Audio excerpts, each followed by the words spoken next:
साथी नमस्कार, good morning.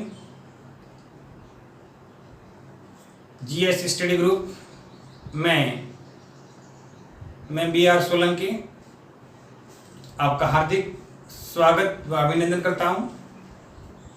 आज हम राजस्थान में जल संरक्षण एवं संग्रहण की प्राचीन पद्धतियों के बारे में अवलोकन पढ़ेंगे।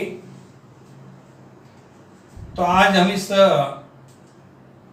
टॉपिक में जल संरक्षण क्या है, जल संरक्षण की आवश्यकता क्यों पड़ी, जल की कमी के क्या कारण हैं और राज्य में जल संग्रहण की कौन कौन सी प्राचीन या परंपरागत जो विधियां हैं या नवीन जो विधियां हैं, इसके बारे में विस्तार से अध्ययन करेंगे।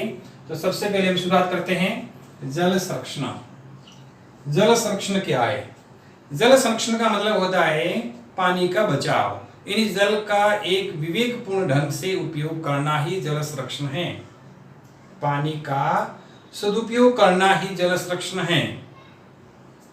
जल को बचाना ही जल संरक्षण है। उसका एक विवेकपूर्ण ढंग से उपयोग करना ही जल संरक्षण के अंतर्गत आता है। अब जल संरक्षण की आवश्यकता क्यों पड़ी? जल संरक्षण की आवश्यकता इसीलिए पड़ी, ऐसे तो इस पृथ्वी पर 71% भूभाग पर जल है, 71% भूभाग पर जल है, यानी जल की कोई कमी नहीं है।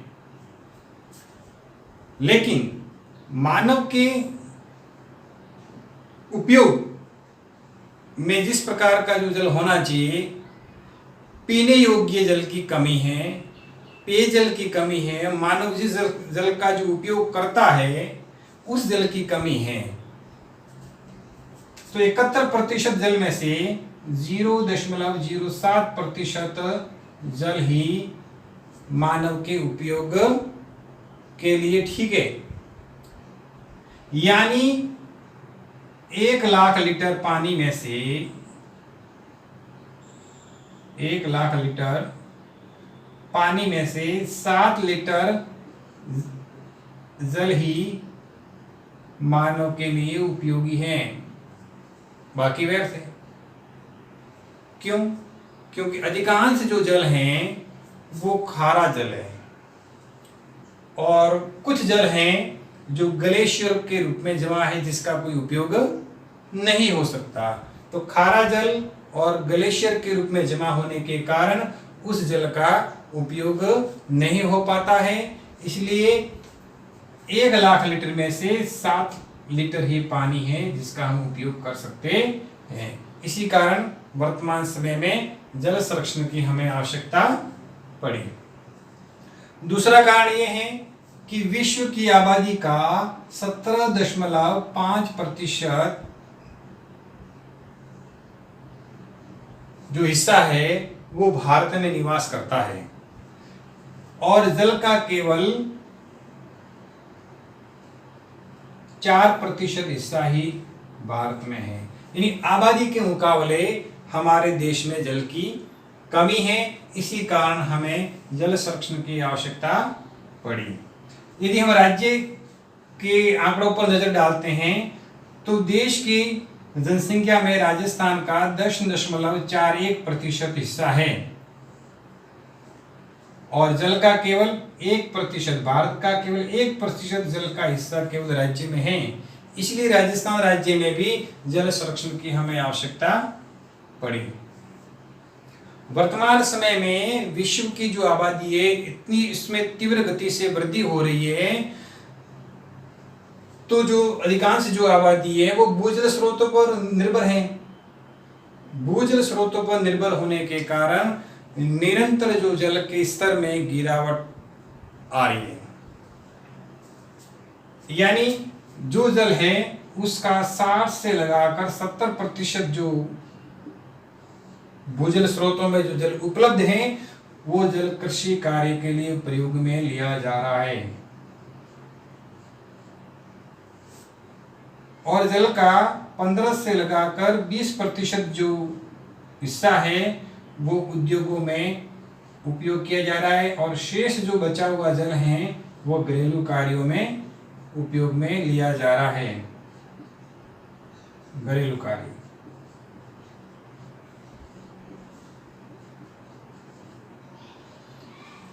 यानी विश्व की जो जनसंख्या में इतनी तीव्र वृद्धि हो रही है, तो 2030 में जो पानी की जो वर्तमान में जो आवश्यकता है उससे 15 गुना ज्यादा पानी की आवश्यकता बढ़ जाएगी। आवश्यकता 15% ज्यादा बढ़ जाएगी, लेकिन पानी में उस समय यानी 2030 में जल की 20% कमी हो जाएगी। जो जल उपलब्ध है, जो मानव के लिए जो उपयोग में आ सकता है, उस जल में 20% की कमी हो जाएगी। इसी कारण जल संरक्षण की आवश्यकता पड़ रही है। यूएनओ यानी संयुक्त राष्ट्र संघ के मानक के अनुसार प्रतिदिन प्रति व्यक्ति को 50 लीटर जल उपलब्ध होना चाहिए। भारतीय पैमाने के अनुसार 85 लीटर पानी प्रतिदिन प्रति व्यक्ति को उपलब्ध होना चाहिए। अब इस पानी यानी इतना जो पानी है यदि प्रतिदिन प्रति व्यक्ति को उपलब्ध नहीं होता है, इसका मतलब जल की कमी है।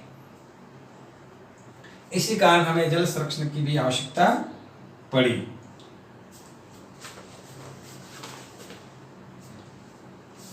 अब जल की कमी के क्या कारण हैं?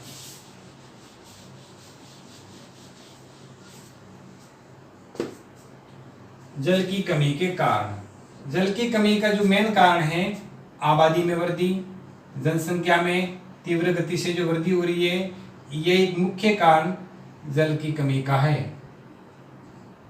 दूसरा कारण है असमान वितरण।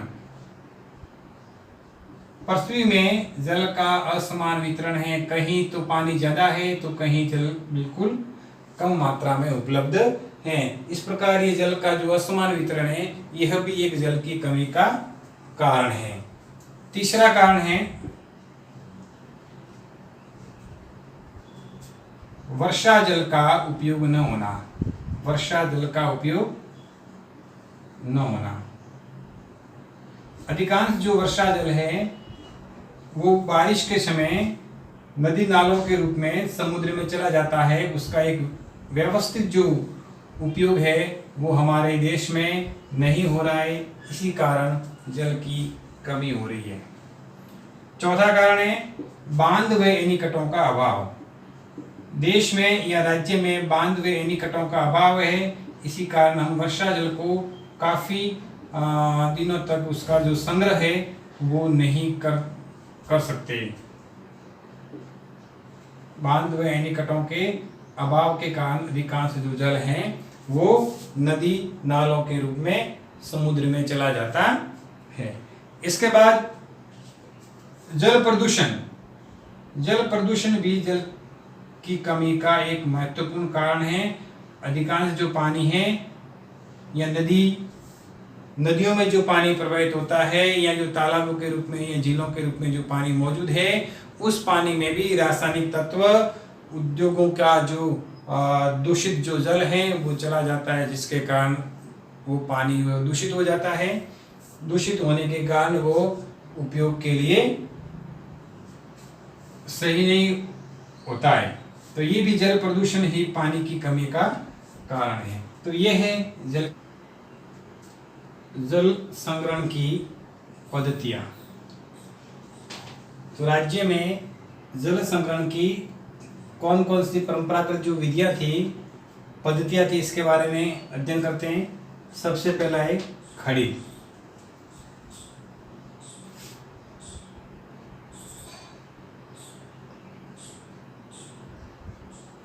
खड़ी 15वीं सदी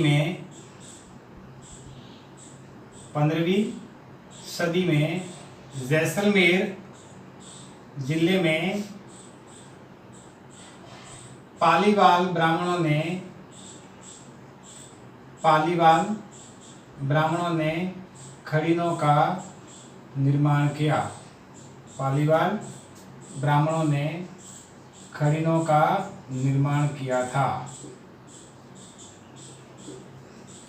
यानी इस खड़ीनों के निर्माण के लिए राज्य है वो भूमि देता था। भूमि राज्य देता था और किसानों को खड़ीनों के द्वारा जो उपज होती थी उस उपज का 1/4 भाग है वो राज्य को देना पड़ता था। 1/4 भाग, यानी भूमि का जो स्वाभाविक जो भाव होता है, स्वाभाविक जो ढाल, भूमि का जो स्वाभाविक जो ढाल होता है, उस ढाल पर जो पानी का जो बहाव होता है, उस बहाव को रोक करके खड़ीन का निर्माण किया जाता था। और उसके निर्माण के लिए उस पालीवाल ब्राह्मणों को, यानी उनके किसानों को भूमि है वो राज्य देता था और भूमि के बदले उसको उपज का 1/4 भाग देना पड़ता था। दूसरा है पद्धति नाड़ी।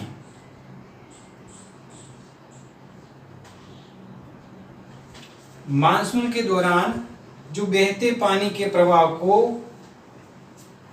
एक खड्डा बना करके रोक दिया जाता है, उसको नाड़ी कहा जाता है।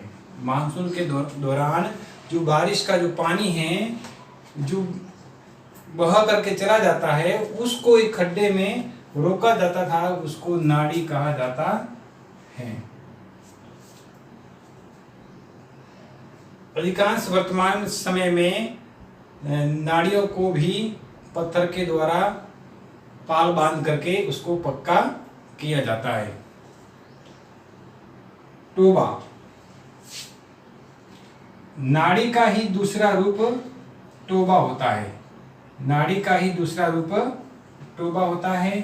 नाड़ी को कृत्रिम रूप से खड्डा बना करके पानी को इसमें रोका जाता है, लेकिन टोबा एक प्राकृतिक खड्डा होता है जिसमें वर्षा के जल को रोक करके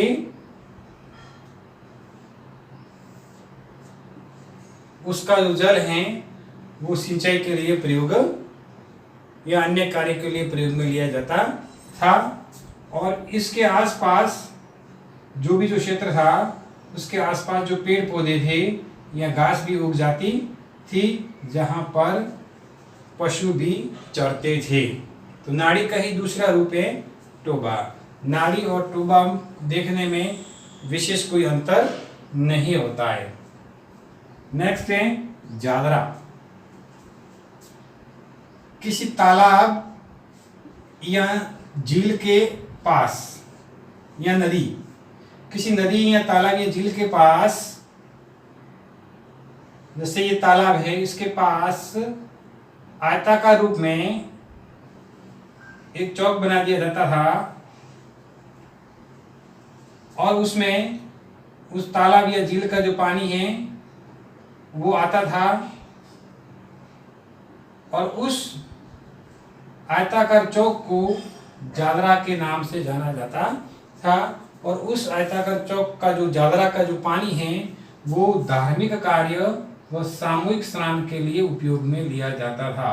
धार्मिक कार्य व सामूहिक स्नान के लिए उस जल का उपयोग किया जाता था। जादरा में स्नान करने के लिए सीढ़ियां भी बनी हुई होती थी। उस सीढ़ियों के माध्यम से उस जल में पहुंच करके स्नान किया जाता था। 1660 ईस्वी में वलर का जो जादरा महामंदिर में बना हुआ है वो सबसे पुराना जादरा है। वलर महामंदिर का जो जादरा है वो बहुत प्रसिद्ध है। कब बना है? 1660 ईस्वी में। नेक्स्ट है जोहड़। शेखावटी क्षेत्र में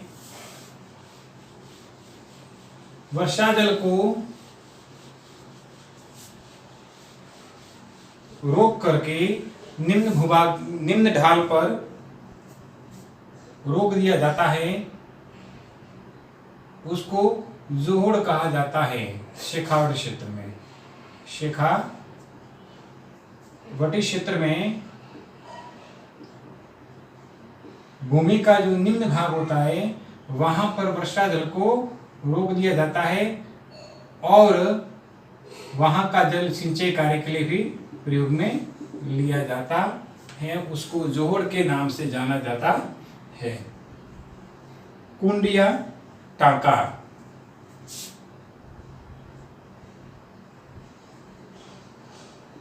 कुंड या टाका। टाका आजकल वर्तमान में सभी घरों में कुंड या टाके बनाए जाते हैं। तो प्राचीन समय में भी पानी को घरों में इकट्ठा करने के लिए या वर्षा जल को इकट्ठा करने के लिए एक गहरा जो खड्डा बना करके उसके चारों ओर ईंट या पत्थर लगा करके जो बना दिया जाता था उसको कुंड या टाका के नाम से जाना जाता था, जिसमें पानी इकट्ठा होने के पश्चात वो पीने या स्नान आदि के लिए उसका उपयोग में लिया जाता था। तो कुंड या टाका जो वर्तमान में हर घरों में बनाए जाते हैं। बेरी। बेरी को कुई भी कहा जाता है। बेरी को क्या कहा जाता है? और कुई। किसी तालाब या झील के आसपास, किसी तालाब या झील के आसपास एक गोलाकार खड्डा खोद दिया जाता था और उस झील या तालाब का पानी रिस करके उस खड्डे में आता था और वही पानी पीने के उपयोग में लिया जाता था। उसको बेरी या कुई के नाम से जाना जाता था। या बहुत बड़ा एक गहरा गोलाकार खड्डा बना दिया जाता था और उसके चारों ओर उसके अंदर एक और गोलाकार खड्डा बना दिया जाता था और उस बड़े भाग के बीच में जो यहाँ का जो जल है वो यहाँ रिस करके उस खड्डे में आता था। फिर वहाँ का जल है वो पीने के लिए पानी में उपयोग में लिया जाता था, जिसे बेरी या कुई के नाम से जाना जाता है। झील। राज्य में जल संग्रहण की सबसे जो महत्वपूर्ण पद्धति है वो झील है। झीलों का जो निर्माण अनेक राजा महाराजों ने जनता के लिए किया। तो राज्य में बहुत सारी कुछ प्रसिद्ध झीलें भी हैं राज्य में। कुछ झीलों को के बारे में हम यहाँ चर्चा करते हैं। तो राज्य की जो प्रमुख झीलें जिसमें है जैसमंद,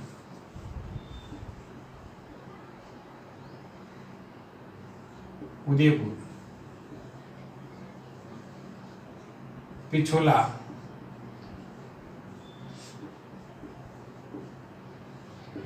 उदयपुर, नक्की, सिरोही,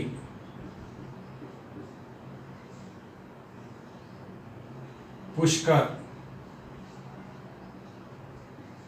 अजमेर,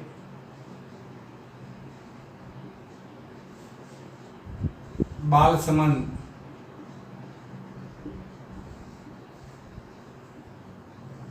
जोधपुर, सांबर, जयपुर,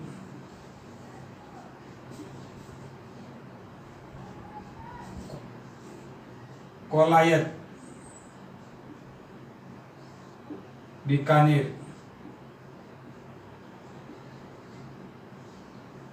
ताल छापर,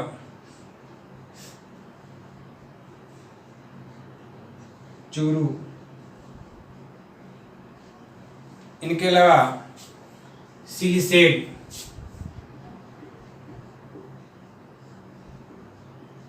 अलवर,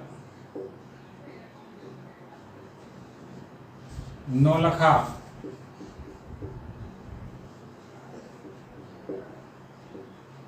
बूंदी। इस भी राज्य की प्रमुख झील है। इनके अलावा भी कुछ प्रमुख झील है जैसे राजसमंद, राजसमंद जिले में आना सागर, अजमेर, बंदवारेठा,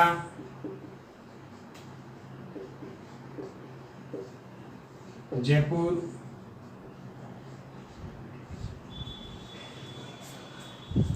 फतेह सागर, उदयपुर। तो ये है राज्य की प्रमुख जिले जिनका निर्माण राजा महाराजों ने जनता की सेवा के लिए किया।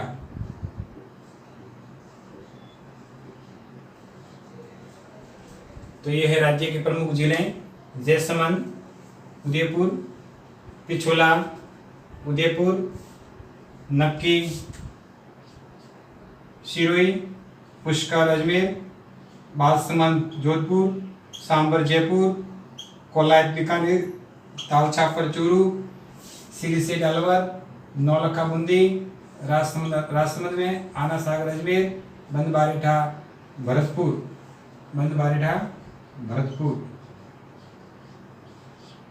और फतेह सागर उदयपुर में। ये राज्य के कुछ प्रसिद्ध जिले हैं।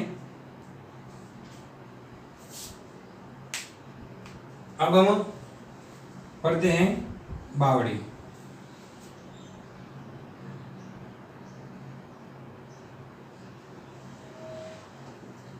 बावड़ी एक सीढ़ीनुमा चौकोर तालाब की भांति प्रतीत होती है।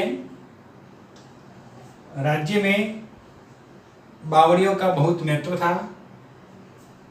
ये जल को काफ़ी लंबे समय तक सुरक्षित रखने के लिए बनाई जाती थी और काफ़ी गहराई में जल होता था, तो उसका जो वाष्पीकरण है जल का वो भी काफ़ी कम होता था और पशुओं की पहुंच से भी दूर था। तो काफ़ी समय तक जल को सुरक्षित और स्वच्छ बनाए रखने के लिए बावड़ियों का निर्माण किया गया।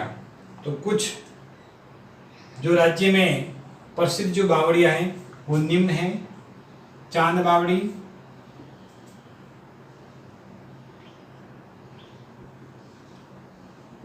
आबानेरी दोषा।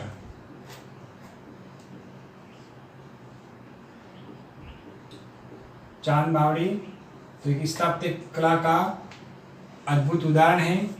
वो कहाँ है? आबानेरी दोषा में। अनारकली की बावड़ी, अनारकली की बावड़ी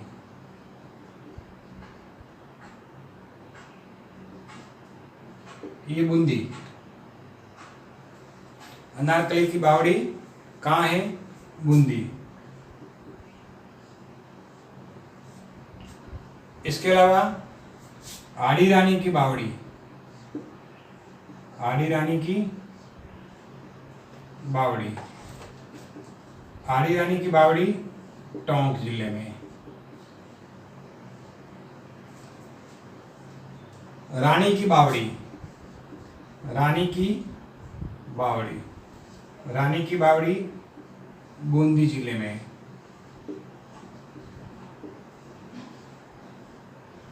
इनके अलावा पन्ना मीना की बावड़ी, पन्ना मीना की बावड़ी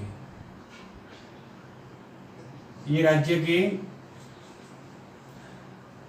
जयपुर जिले में भूत बावड़ी, भूत बावड़ी जोधपुर जिले में। भूत बावड़ी के अलावा तापी बावड़ी भी जोधपुर में है। तापी बावड़ी, तापी बावड़ी भी जोधपुर जिले में है। इसके बाद नीमराणा की बावड़ी, नीमराणा की जो बावड़ी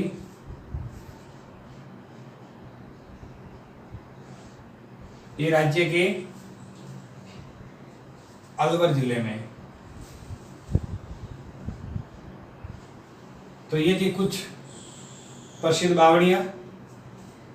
नाम याद रखना, चांद बावड़ी, आवानेरी दोषा, अनारकली की बावड़ी, बूंदी, आड़ी रानी की बावड़ी, टोंक, रानी की बावड़ी, बूंदी, पन्नालाल मीणा की बावड़ी, पन्ना मीणा की बावड़ी, जयपुर, भूत बावड़ी, जोधपुर, तापी बावड़ी, भी जोधपुर, और नीमराणा की बावड़ी अलवर। तो ये थी राज्य की कुछ प्रसिद्ध बावड़ियाँ। अब हम पढ़ते हैं तालाब। तालाब एक भूमि का निचला भाग होता था जो जल का एक प्राकृतिक स्रोत माना जाता है। भूमि का जो निचला भाग होता है और वहाँ पर वर्षा के जल को एकत्रित कर लिया जाता है, चारों ओर दीवार बना करके वर्षा के जल को एकत्रित कर दिया जाता है, उसको कहा जाता है तालाब। तो राज्य में तालाब और बांध एक कृत्रिम स्रोत है और तालाब है प्राकृतिक स्रोत है, दोनों में यही अंतर है। तो राज्य में कुछ जो प्रसिद्ध जो तालाब हैं उसके नाम है गढ़सीसर, जैसलमेर,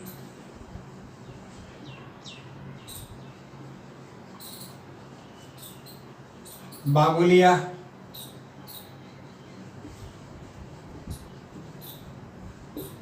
तालाब है राज्य में उदयपुर में। इनके अलावा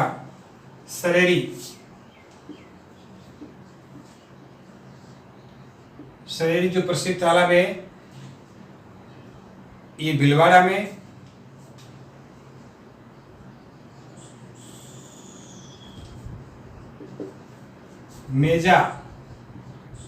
मेजा तालाब भी भीलवाड़ा में है।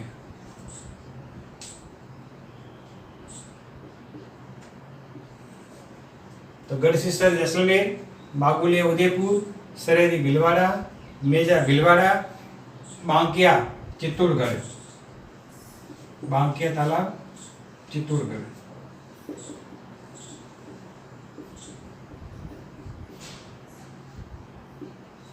इनके अलावा हेमावास पाली,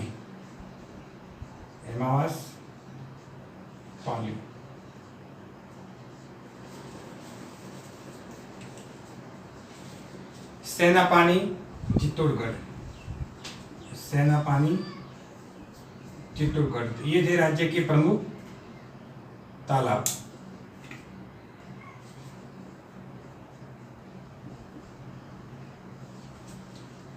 वापिस तालाब के ऊपर दृष्टि डालते हैं। गढ़सीसर, जैसलमेर, बागोलिया, उदयपुर, सरेरी, भीलवाड़ा, मेजा, भीलवाड़ा, बांकिया, चित्तौड़गढ़, हेमावास, पाली और सेनापानी चित्तौड़गढ़, ये राज्य के प्रमुख तालाब हैं जिनके नाम है। तो मैंने बताया बांध तालाब का ही एक रूप है और ये एक कृत्रिम रूप से बनाया जाता है, जबकि तालाब एक प्राकृतिक स्रोत है। भूमि का एक निचला भाग होता है जिसके चारों ओर दीवार बना दी जाती है और बांध को पूरी तरह से कृत्रिम रूप से तैयार किया जाता है। तो ये है राजस्थान में जल संरक्षण व संग्रहण की कुछ प्राचीन पद्धतियाँ। इसी के साथ ही हमारा ये टॉपिक पूरा हो जाता है। धन्यवाद।